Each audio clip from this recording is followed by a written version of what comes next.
গণভোটের ব্যাপারে সমস্ত রাজনৈতিক দলের ঐকমত্য প্রতিষ্ঠিত হয়েছিল এবং এখনো আছে।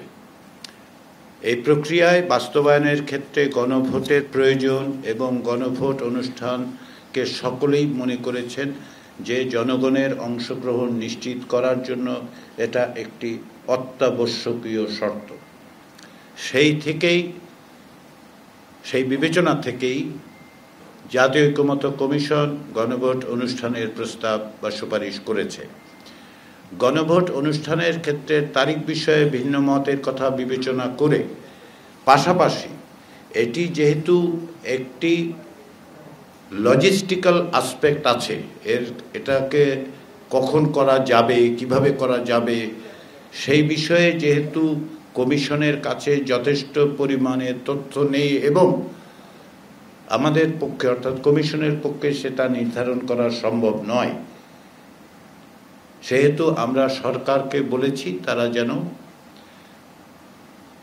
আদেশ দেবার পর এবং জাতীয় সংসদের সাধারণ নির্বাচনের আগে গণভোট অনুষ্ঠান করে। আমরা এটা লিখিতভাবে বলেছি। এর বাইরে আমরা সরকারকে আজকে যেটা বলেছি সেটা হচ্ছে তারা যেন অবিলম্বে এ বিষয়ে নির্বাচন কমিশনের সাথে আলাপ আলোচনা করে একটি নির্বাচনের তফসিল তৈরি করে ফেলে।